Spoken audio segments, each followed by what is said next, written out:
नमस्कार। प्रादेशिक समाचार के साथ मैं चंदन कुमार कौंडिल्य। पहले मुख्य समाचार। प्रधानमंत्री नरेंद्र मोदी ने आज पीएम विश्वकर्मा योजना की शुरुआत की। कहा, यह योजना देश भर के लाखों कारीगरों और शिल्पकारों के लिए बनेगी आशा की किरण। पीएम विश्वकर्मा योजना का झारखंड के 2 शहरों में हुआ शुभारंभ। केंद्रीय मंत्री अर्जुन मुंडा ने इसे बताया भारत की अर्थव्यवस्था के लिए मजबूत। केंद्रीय राज्य मंत्री एल मुरुगन ने कहा, झारखंड के उत्पादों को मिलेगा इससे अंतर्राष्ट्रीय बाजार। संसद का 5 दिवसीय विशेष सत्र कल से। केंद्र सरकार ने विशेष सत्र से पहले बुलाई सर्वदलीय बैठक। धनबाद के बीसीसीएल कोलियरी एरिया में जमीन धंसने से 3 महिलाएं जमींदोज। आक्रोशित ग्रामीणों ने परियोजना अधिकारी पर किया हमला।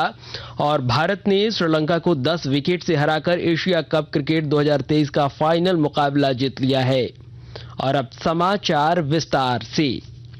प्रधानमंत्री नरेंद्र मोदी ने आज विश्वकर्मा जयंती के अवसर पर नई दिल्ली के द्वारका स्थित Yashobhoomi international convention and expo centre को राष्ट्र को समर्पित किया। साथ ही प्रधानमंत्री विश्वकर्मा नाम से एक नई योजना की भी शुरुआत की। इस अवसर पर प्रधानमंत्री ने कहा कि यह योजना उन लाखों कारीगरों और शिल्पकारों के लिए आशा की किरण है जो हाथों और औजारों से काम करते हैं। प्रधानमंत्री ने यशोभूमि को देश के प्रत्येक श्रमिक और प्रत्येक विश्वकर्मा को समर्पित किया। उन्होंने कहा कि विश्वकर्मा हजारों वर्षों से भारत के समृद्धि के मूल में रहे हैं। उन्होंने कहा कि प्रशिक्षण, प्रौद्योगिकी और उपकरण हमारे कारीगरों के लिए महत्वपूर्ण है। श्री मोदी ने कहा कि विश्वकर्मा भागीदारों को मान्यता देना समय की जरूरत है और उन्हें हर संभव सहयोग मिलना चाहिए।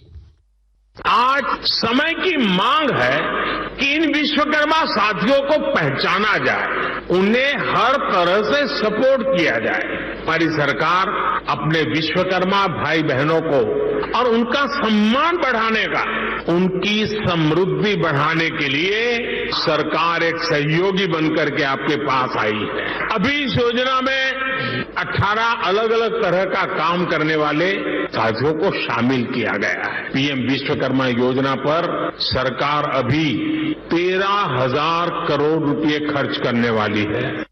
इधर झारखंड के 2 शहरों रांची और जमशेदपुर में भी पीएम विश्वकर्मा योजना का शुभारंभ किया गया।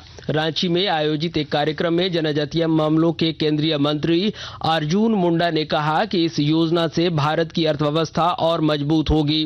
उन्होंने कहा कि पीएम विश्वकर्मा योजना के अंतर्गत 5% की रियायती ब्याज दर के साथ बिना गारंटी 1 लाख रुपए की पहली किश्त और 2 लाख रुपए की दूसरी किश्त तक ऋण सहायता प्रदान की जाएगी।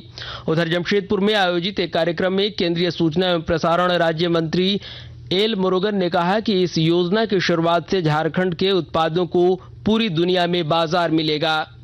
संसद का 5 दिन का विशेष सत्र कल से शुरू होगा। सत्र के पहले दिन लोकसभा में संविधान सभा की बैठक से लेकर 75 वर्ष की संसदीय यात्रा पर चर्चा होगी। सरकार ने मुख्य चुनाव आयुक्त और अन्य चुनाव आयुक्तों की नियुक्ति से संबंधित विधेयक संसद सत्र में चर्चा के लिए सूचीबद्ध किया है। इसके अलावा अधिवक्ता संशोधन विधेयक तथा प्रेस और आवधिक पंजीकरण विधेयक तथा डाकघर विधेयक सत्र के दौरान चर्चा के लिए सूचीबद्ध है। इधर राज्यपाल सह कुलाधिपति सीपी राधाकृष्णन ने आज हजारीबाग स्थित विनोबा भावे विश्वविद्यालय के 32वें स्थापना दिवस समारोह में विद्यार्थियों का हौसला बढ़ाया है।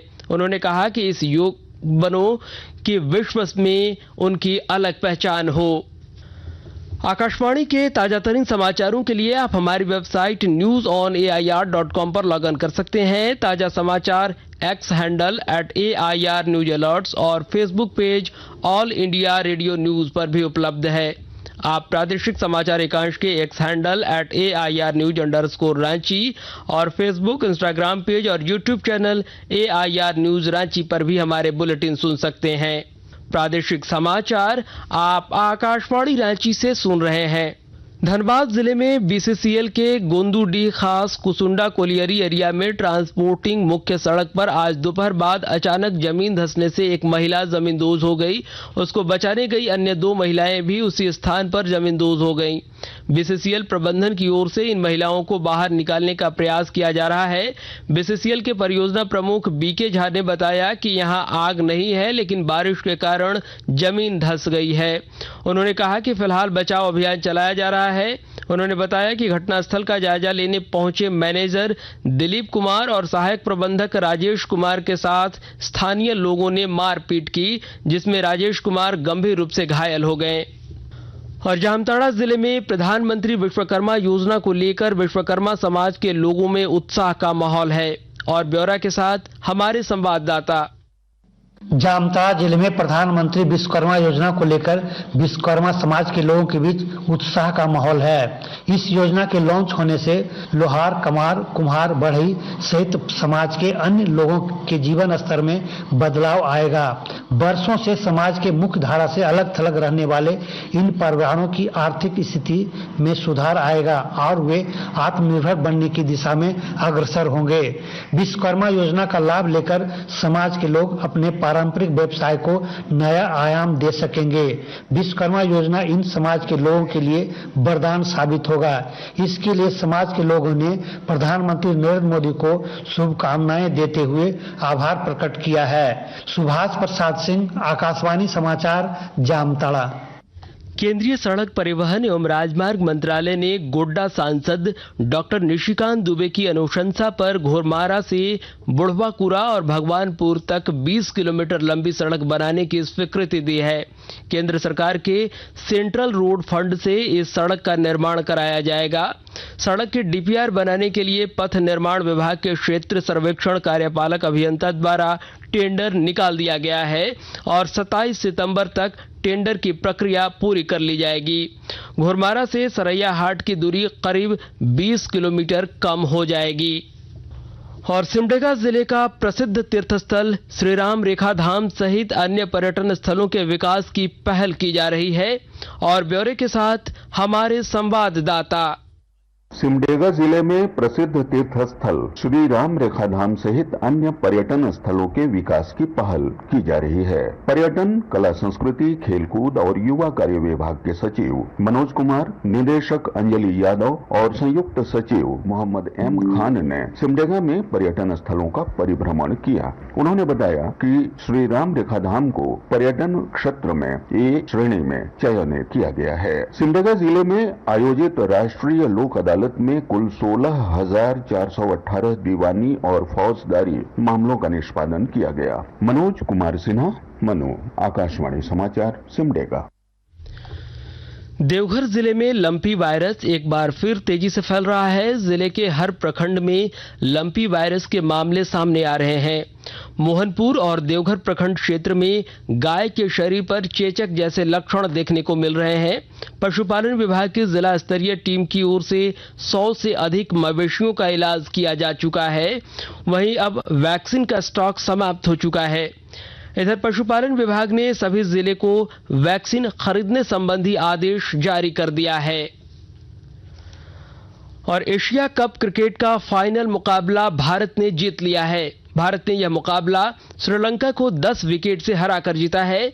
पहले बल्लेबाजी करते हुए श्रीलंका ने भारत के समक्ष 51 रनों का लक्ष्य रखा था, जिसे बिना कोई विकेट खोए भारत ने 6 ओवर और 1 गेंद में ही हासिल कर लिया। और अंत में मुख्य समाचार एक बार फिर। प्रधानमंत्री नरेंद्र मोदी ने आज पीएम विश्वकर्मा योजना की शुरुआत की। कहा, यह योजना देश भर के लाखों कारीगरों और शिल्पकारों के लिए बनेगी आशा की किरण। पीएम विश्वकर्मा योजना का झारखंड के 2 शहरों में हुआ शुभारंभ। केंद्रीय मंत्री अर्जुन मुंडा ने इसे बताया भारत की अर्थव्यवस्था के लिए मजबूत। केंद्रीय राज्य मंत्री एल मुरुगन ने कहा, झारखंड के उत्पादों को मिलेगा इससे अंतर्राष्ट्रीय बाजार। संसद का 5 दिवसीय विशेष सत्र कल से। केंद्र सरकार ने विशेष सत्र से पहले बुलाई सर्वदलीय बैठक। धनबाद के वीसीसीएल कोलियरी एरिया में जमीन धंसने से 3 महिलाएं जमींदोज। आक्रोशित ग्रामीणों ने परियोजना अधिकारियों पर किया हमला। और भारत ने श्रीलंका को 10 विकेट से हराकर एशिया कप क्रिकेट 2023 का फाइनल मुकाबला जीत लिया है। इसके साथ ही आकाशवाणी रांची से प्रादेशिक समाचार का यह बुलेटिन समाप्त हुआ। नमस्कार।